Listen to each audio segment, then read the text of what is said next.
I didn't think that my wife liked me. Just the idea of like, she's white and black, that was a foreign thing. Of course, there's some places that you walk in and people look at you in a very strange way, or they greet your wife, or they don't greet my wife. Listen, mom, listen, dad, I was dating a white lady. I'm bringing her home. I met my wife 2019 in Cape Town. So I was down from Zim to study. So my first encounter with her was when she was giving me a file, massive file, like, hey, I was taking notes. If you think this can help. And then we became friends from there. I didn't think that my wife liked me as somebody that she was going to get married to.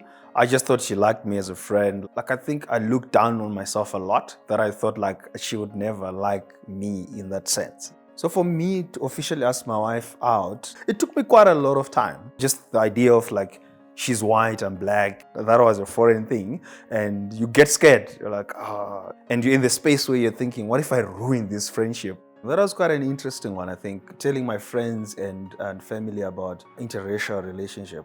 I think for me to get to the courage of talking to her and telling her how I felt, I had a friend of mine, like, he's also from Zim, we're studying together. So he's like, listen, this one is on you. You gotta talk to this lady. Even the time then I went to speak to my family and tell them, I think they were not surprised or shocked or scared, because I think even the way I explained to them, they just felt like this is the person who our son has been looking for the rest of their life to spend time with. So my mom was already excited. I wanted her to meet my family. I wanted to meet the family, and so that our families are involved in the process. I first met the parents officially when they came down to Cape Town to visit. Nothing much was spoken, like officially, publicly, to say this is what's happening. And then officially, it's when we moved to Joburg, visited the family and officially told them, and then asking for permission from the family. Another cultural shock, I think, for me, that if you want to date a white person, you have to go and ask the father. And it always never used to make sense for me. I come from a culture where if you're dating someone, no one's supposed to know from your family. If the brothers know that they will extort money from you, oh, the father is the worst. He doesn't have to see. I want her to know, see where I come from. She has never experienced the life that I experienced. We decided to go to Zim. You can imagine the excitement, but also you can imagine like the kind of like the fear. I told my family, listen, mom, listen, dad, I was dating a white lady. I'm bringing her home for you to see her. But the condition was, don't change anything. Don't make anything look nicer because I'm bringing a white lady home, or just my future wife. I want her to experience the way we've experienced life. It's also a journey for her to know me better. After giving a very big lecture to my family, they've painted the house. Guys, I told you. They wanted her to feel more than welcome. They wanted her to embrace the warmth. So what happens when we visit Zim, they give you, before they kill a goat or a god, there's the bear or a chicken. They say, oh, listen, this is your relish. You can watch it. Someone then kills it, or you can watch it. I had to slaughter a goat. So I think also that was one of the shocking things for her. And part of the culture is then that the daughter-in-law, whoever, has to clean the insides, like tribe. She just did it. I think for me, that was the moment I knew I'm gonna marry this woman. The period of us dating and getting married was a year.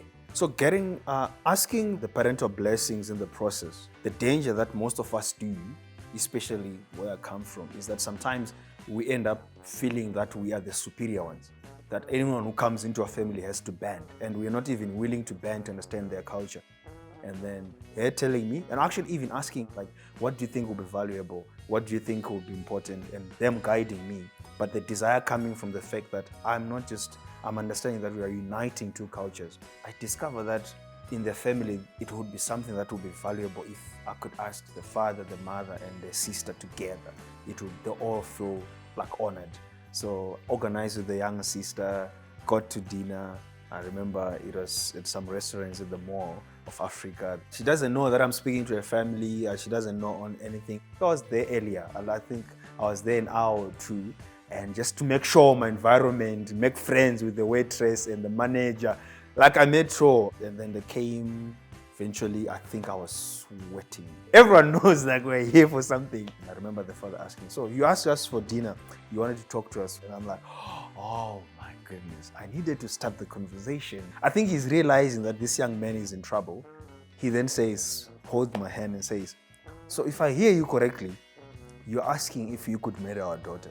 In that moment, like, her mom was sitting across the tables, then stretched her hands, held my hands, and I could see she was tears of joy coming. Everyone just started crying and just, no, thank you for honoring us. We've already welcomed you in our family, and we've seen how you guys are happy together, and we are right behind you. Whatever you want to do, we're supporting you. But the unfortunate thing, you can't ask us to marry her. You have to ask her to marry you. And the process thereafter, what I planned, I proposed to Cape Town. So I organized a road trip. So I always wanted to propose at the Lions Signal Hill. Her sister is in the bushes trying to capture the moments. Fortunately, the camera jammed as she's trying to do. There was a lot of drama. I went on my knees, like, would you marry me? And she said yes. So that was the process. Then got back from Cape Town and started now planning for like the wedding. My father-in-law had jokingly said, I need you to pay lobola. He was just joking. But for a moment, I took him serious that he wanted to. And like, I even told my uncles that, listen, we might just need to do a small negotiation. But I think it was just all just trying to honor culture and all.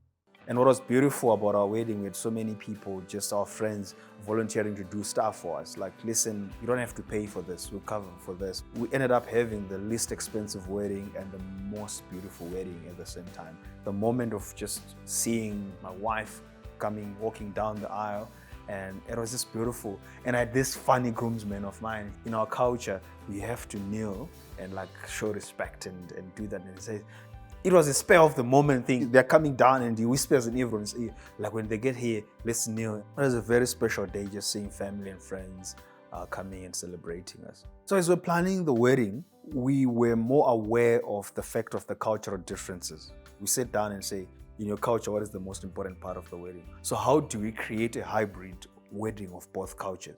The idea of walking out and then you walk and then people are cheering you up and like clapping for you as you walk out of the hall. So I think that was one of the things from their culture. In our culture, one of the things also that was important was the cake distribution, that we cut the cake and I have to go to your family, give them the cake, and she goes to my family, give them the cake. So it's part of, those are some of the tiny bits of the things that we try to fuse together and just look beautiful. I think the challenges so far that we've faced, I don't think mainly they're built on the fact that we're an interracial couple. I think it's just built on the fact that we're just two people who are coming together to try to build one thing. The reason being is that we were more aware of the cultural differences as we came together, and we were willing to talk about it. So you sort of like prepare.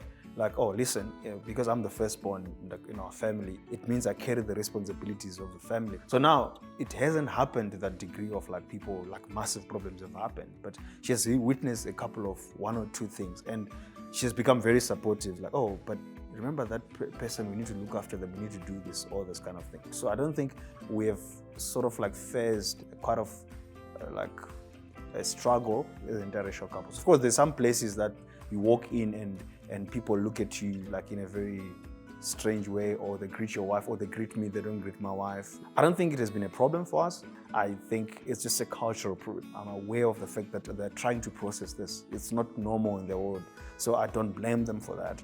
So the advantage of me being married to someone from a different culture, someone from a different race, I think it has helped me as a person to become more human and more aware of the fact that I exist in a global world, like where people diverse, think differently, but all are one.